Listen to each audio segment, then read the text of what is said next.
Hi guys! In this lecture I'm going to show you how to use the keyboard shortcuts.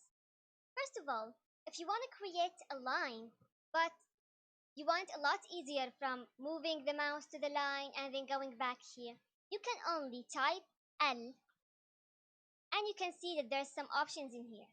We can always press the first thing and you can see that the line command has been activated.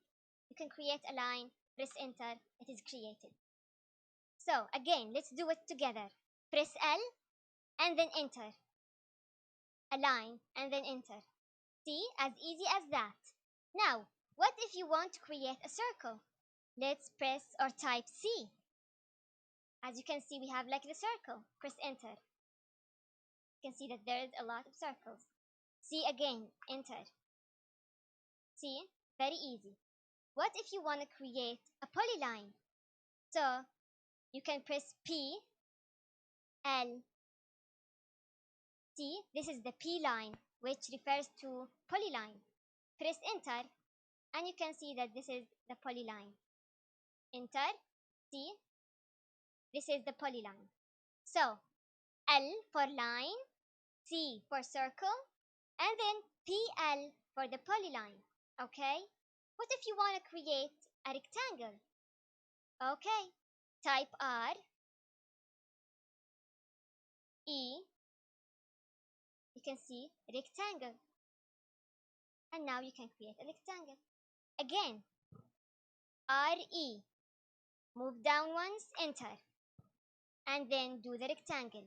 Again, together, RE, then move down, press enter, and then you can create your rectangle. And this is for the shortcuts for the small things. We have some other shortcuts, like if you want to erase, you can press E and then enter. As you can see, you can press this and then enter. This is for the erase. Okay, other things. The move and the rotate and the trim commands and the mirror, the copy. I'm going to explain them when I explain these commands, okay? But for the drawing commands, let's do it again.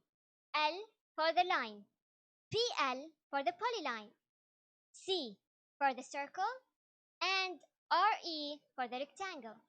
We have some architecture. Let's type AR. Just press A and then enter. You can see you can create your arc as simple as that. See? And that's it for the drawing shortcuts on the keyboard.